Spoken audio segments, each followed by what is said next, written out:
Trae. Come on, it's the day with Trae. Pump it up, pump it up. Trae. Come on, come on. With Trae. Pump it up, pump it up. It's the day with Trae. This is the day to gain inspiration, to make a positive change in the nation. We're inviting you to partake in conversation, to raise your vibration. It's the day that we will all celebrate all of our peeps that make this thing elevate. Watch the negative fade away, cause it's the day with Trae.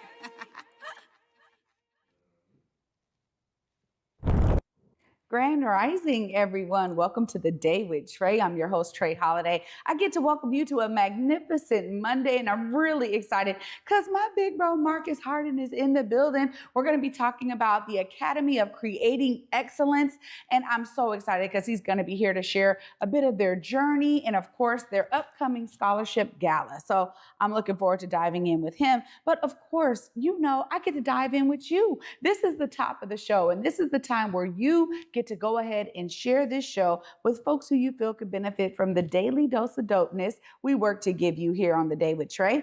And if you can't watch our TV show, we always have you covered, y'all. You can always listen to us anywhere you find your favorite podcast.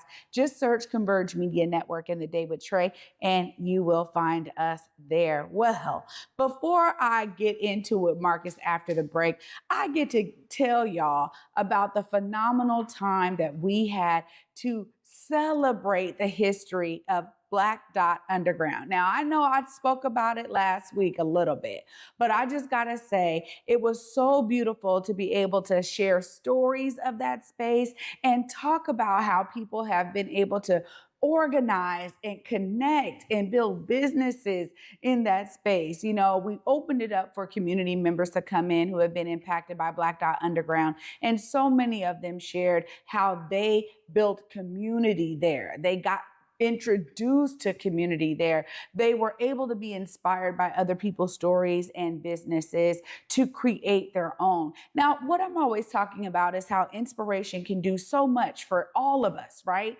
It is the antithesis to apathy. You know, you're at home, you know, everything is on your phone pretty much. You can scroll, try to get entertained, try to get the feels you feel you may need, right? A lot of folks are watching shows online and on their phones. So the individualism is real, but there is something that cannot be met on the phone. And I will say, when you are in community, you feel it. Now, you can have WhatsApp and talk to people all over the globe on your phone. So I'm not going to take away from that because there's a lot of families that stay connected across borders because of apps like that.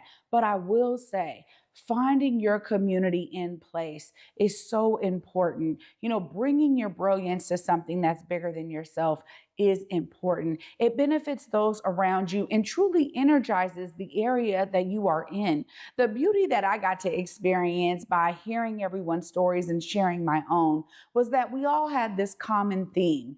It was community. You know, if you are in community, it means that you're actually actively participating in being in community, in continuing to build community, in learning from the legacies of that community. There's so much that happens in different spaces, in regions of our world, let alone our state. But the idea is that you can learn from other people who have those lived experiences, and that enriches what you understand about a specific place is beautiful. So I want to just thank everyone who over these years made Black Dot Underground a really special place, because I'll tell you what, as soon as I walked through those doors, my life was forever changed for the better. So thank you, Black Dot Underground, for all you gave to me and to everyone else. Truly, it was a pleasure and an honor to be able to utilize parts of my energy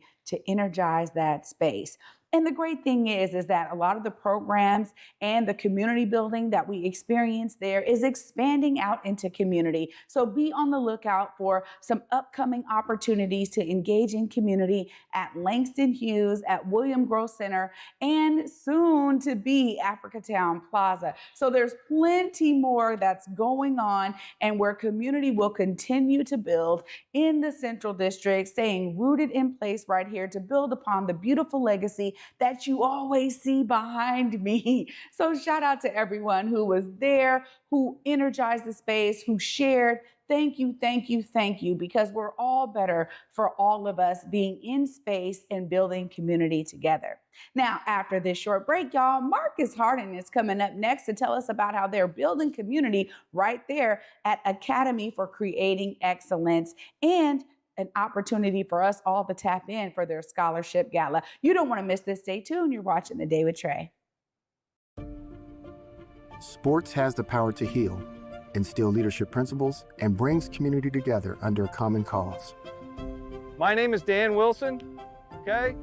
And I'm here from Seattle, Washington. It's a long way away. You're in the heart of the South. I think a lot of the kids that we worked with while we were here had never really played baseball before. This moment in time highlights our storied history and our need for reconciliation. Seattle Opera presents the world premiere of Jubilee.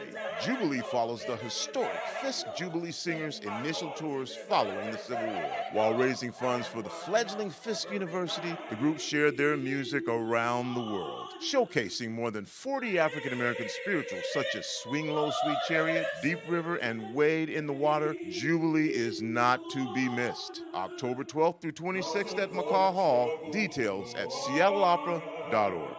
Hey, what's up, everyone? It's Trae Holiday. We're teaming up with Public Health Seattle and King County to remind you that back to school time means making sure your kids are up to date on their vaccinations. Public Health Seattle and King County is offering free back to school vaccine clinics for kids ages 0 to 18 all fall. You heard that right, free. No matter what your insurance situation is, they got you covered. Getting your kids vaccinated is the best way to protect them from serious diseases like measles, mumps, and whooping cough, and it's required for them to attend school or childcare. So call your health clinic, pediatrician, or doctor today to make sure your kids have all their required vaccinations. You can also visit kingcounty.gov/find a clinic to find a clinic near you. Let's work together to keep our kids healthy and in school. Peace. Washington's charter public schools prioritize equitable learning opportunities for all students and strive for openness at every level. Teachers work with parents to build a trusting and supportive learning environment for students. To learn more, visit wacharters.org. Welcome back, y'all, to The Day with Trae. I'm your host, Trae Holiday. Joining me right now is Marcus Harden. Hi. Good morning. Good morning. How are you? I'm good. It's so good to be with you. It is good to be with you. I'm proud of you. So I'm happy to be here. Thank you so much. Yes. You know, y'all don't know, he has seen me grow for real. So this is really an honor to be able to have you here. Now, you've been in education for a really long time. Tell us a bit about your journey and what got you into the education industry. Ooh, we're gonna do that, huh? So this is my Kobe year, 24th year in education. So started at Madrona K-8 with somebody we both know well as a counselor, and moved up and was a teacher, ended up being a principal. Have founded schools and worked in education, and for the last 12 years, been one of the co-founders of the Academy for Creating Excellence. We'll talk about a little bit about that later. So I've been blessed, adoptive parent of 6 of my former students, so literally took the work home as well. So just have believed in the journey and the power of education for a long time, especially right here in Seattle. As a proud Rainier Beach Viking, but everything else has come with it, so. Well, it's beautiful too, because you have really exemplified what it means to be a mentor, to be that example, and to shine on the future generations. Tell us about your connection to that and why you stuck so true to that, and how you brought that into your home, and why. I think early on, seeing that there was just such a depth or a lack of, especially Black male educators, which is something we really focus on at ACE. I was one of the only lonelies for a little bit. There were some other brothers who were in and out, but for a long stretch, about 5 years in my first 8 at Madrona, I was one of 2. And just seeing like there was not a lot of us, and I didn't have a Black male teacher until I was in college. My junior year of college, Professor Al Black, and I was a super junior, so that was like my 6th year of college. And so just realizing there wasn't a whole bunch of that. And one for, I guess they all say you're teaching the person you wanted to be, but then also understanding why my ministry has been working with young men, for the young ladies. They needed it too. They needed that person and that figure. And at the time, I had the time and the ability and the support network. So it just felt really important to me to be the thing that I wanted to see, and the thing I used to wish for as a young man. I had some incredible coaches and mentors myself, but wanting to have that constant was important for me. And then surrounding myself as I grew with other brothers and strong sisters who did the same. So. Yeah. Well, I just want to thank you publicly for all that you've done and continue to do in this space of being a real beacon for young people, and especially our young Black males out here. You know, as a mother of two Black males, I'm always thinking, you know, how can I enrich their lives and make sure that they're in the right environments to be, you know, scholars of folks like yourself, right, who are doing the right thing and wanting to share how to do that, because it's so important that there's cultural responses to that. So starting schools, I mean, I want to talk about this because you're talking about starting schools, and it takes me back to like right after enslavement, where we had the opportunity to really involve ourselves in creating what we needed. And so I love that you have had the mindset to say, there's some gaps here that need to be filled with some other creative ways of building educational institutions. Tell us more about how you started really starting schools. Really seeing the need. So my first few years at Madrona, some different places, I was just like, man, what if we did this differently? And then started having conversations with my brother CJ, my brother Willie, about a nonprofit that could maybe start a school.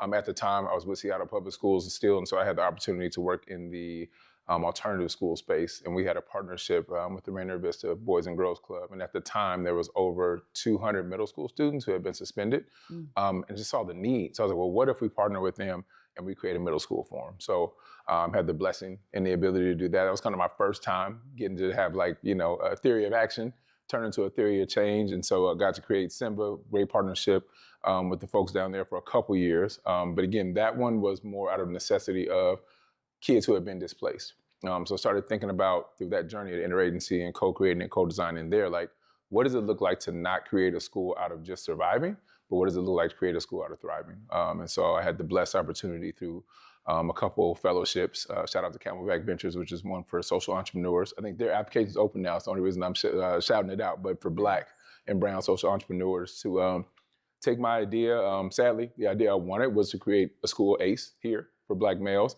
The Washington state laws won't allow for a free, public, all single gender school. So I took my talents to Atlanta and had the blessing there to try to create ACE Atlanta. A mirror of the work we're doing up here.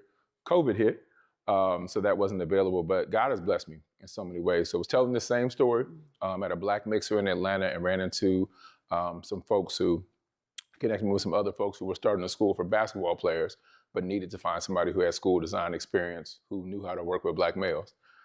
Literally just in the right place at the right time. So that led to 6 months later, working with Overtime, which is its own media company, who was starting a basketball league. And I was the head of academics and development. So took my school design with powerful sister down there, Maisha Riddlespringer, and an amazing staff. And so created that, a first of its kind league for young men who were pursuing professional careers, who were gonna be paid for the first time in the United States. So first time we did that. And then spent the last 3 years doing that until this time last year when I came back home. But that school is still thriving, that league is thriving.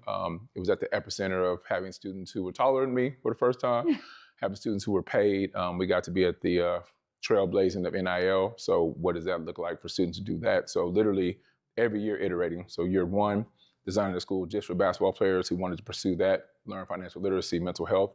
To year two, you know, I got a young man at Stanford, young man who went to Kentucky. So just was an amazing experience. So I got to grow and be around other great Black leaders in Atlanta. It's in the Mecca, right? You and Wakanda. And so got to be around that. So have now gotten the opportunity to bring some of that back home, and you know, we'll see what happens. Wow. And so now we have Academy for Creating Excellence here.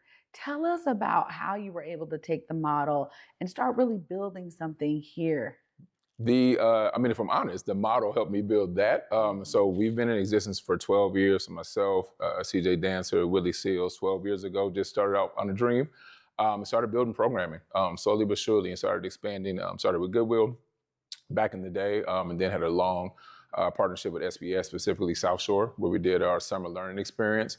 And then we started seeing the needs. Again, we started seeing the needs of the young men, but also creating avenues for more Black male teachers. So then we created the Black Male Educator Institute, which has been running now for about 5 or 6 years.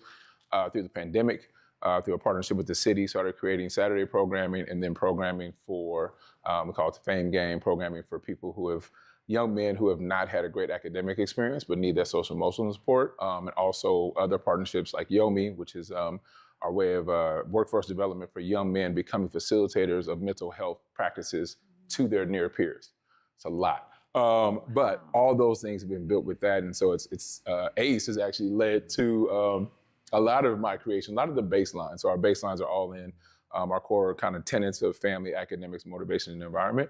And everything is rooted from there. So belonging, safety, and then taking everything you're learning and just being a better young man for it and going back in the community. So ACE has actually been at the root of everything I've tried to build, and it's been a beautiful place to be able to explore the ideas we've had and learn. Our feedback loops are from our young people. Like, they drive everything we do. You know, this model of young folks being a part of decision-making in institutions, I'm such a fan of it. And I've seen how it works so well, because if you're designing for them, with them, it changes the game. I think there's a lot of ideas that we may have that sometimes miss the mark, and their experience allows you to actually hit the target.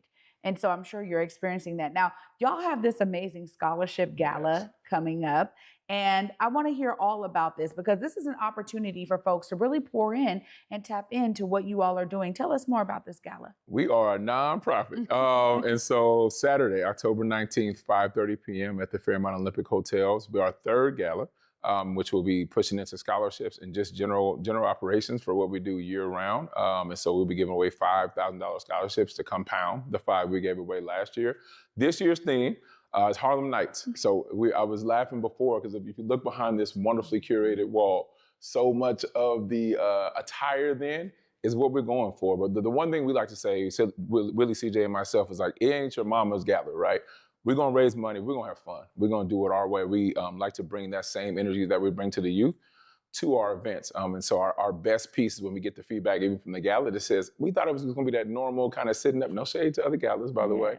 However, we're gonna have a good time. So, put your good stuff on, put on your Elizabeth Arden, put on your cool water and some good furs and whatnot, and come celebrate. But more importantly, pour in. We were talking about this a little. I think the beauty is we've been around 12 years. And so it's been an amazing journey. And I think sometimes when you know this, like community organizations who do good work, people just think it happens by magic. And I didn't tell the whole origin story, but CJ, Willie, and myself were volunteer employees of this nonprofit for a long time, right? And none of us have ever done it for the paycheck, but it is about things take time to run and work. We spent a lot of this summer responding to the youth violence that was happening, opening our doors. We just had a Black male educator convening yesterday. So the gala is an amazing place to just build. It's kind of our showcase event, but to be in community, but then to showcase these beautiful opportunities. And these scholarships are evergreen. And so the scholarships we give this year, those same young men will get re-upped on this next year, and it compounds. So, in 2 years, we'll have 20 young men all getting $1,000 every year. And the more we have people coming to support, that 1,000 can go up. And anybody who knows the journey, I ain't been as broke as I was until I was in college. Right. It's the first time I ever stole. We ain't gonna talk about that on this, but yes. So please come support October 19th. It's gonna be an amazing time for an even greater cause. Well, this is what this show is all about. It's uplifting opportunities like this, because I think sometimes people just don't know. And I also agree with you that when you are a nonprofit and you do good work, people think everybody is already donating to you. The money pours in because they see the great work you're doing, and it doesn't require them to tap into their own dollars. So I really appreciate that you're here to share this opportunity for folks to tap in. Of course, I got to give you space to look right here in the camera, let them know how they get their tickets, how they donate. Tell them all the details. All right, I'll look right into this one. So www.aceacademywa.org is where you can go. You get all the info about the gala. You can donate if you cannot come. We still have sponsorship opportunities, donation opportunities, and that's year round, but specifically for the gala, that's where you can go. You can find us the same on social media, Instagram, even on Facebook, where you can talk to your auntie and donate to us at the same time. So October 19th, Fairmont Olympic Hotel, ACE Academy WA, that's where you can find us. Wow, Marcus, thank you so much for your great work. It's such an honor to know you and to hear just the story, how long I've known you, and now I got the full grasp of everything that you've been doing. Thank you so much. And thank you to the ACE team for all of the work that y'all been pouring in all these years. Thank you for having us. We appreciate you. We'll see you at the gala. Absolutely. All right. Y'all, this is what I'm talking about. You know, I'm super inspired. I'm going to be wrapping up all this inspiration right after this short break. Stay tuned. You're watching The Day with Trae. Here on Back to Vesa, it's always been important to me that we uplift stories from across the region and that no matter where you live in the nation, you never have to miss a moment of the show as we continue to highlight the beauty, excellence, and resilience of our communities across the Pacific Northwest. Why? Because representation matters. So no matter where you live, be it the Central District or Centralia, Portland or Pullman, or anywhere across the country, I encourage you to join me on this Back to Vesa journey by downloading the free Fox Local app on your phone or smart TV as we continue to elevate the very best in our communities.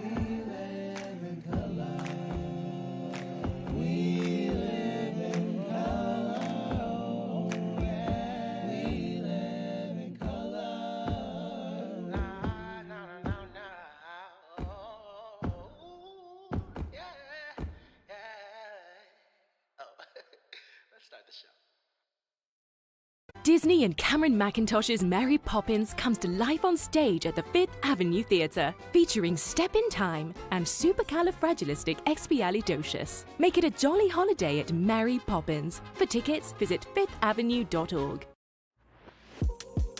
Washington's charter public schools prioritize equitable learning opportunities for all students and strive for openness at every level.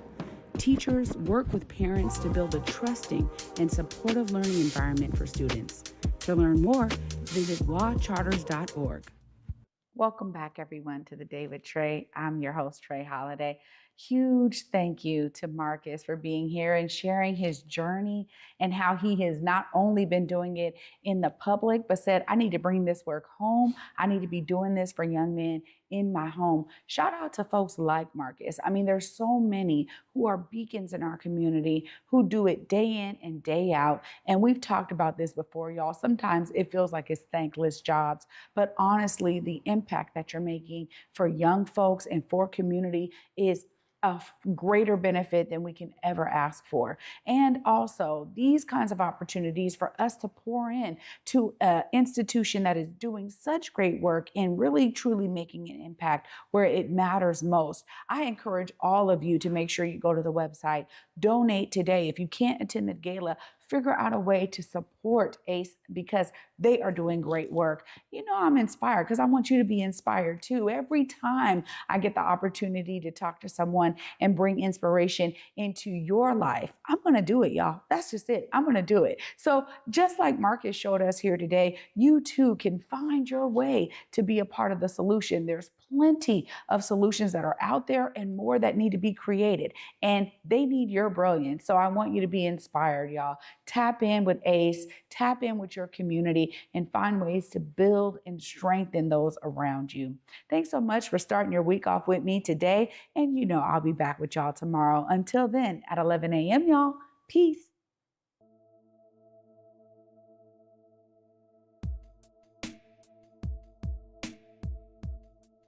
Converge Media produces culturally relevant content for Black and urban audiences. Our coverage is raw, transparent, and objective, praised by community leaders, government officials, and residents. Support Converge Media today via Venmo, Cash App, or PayPal at Converge Media.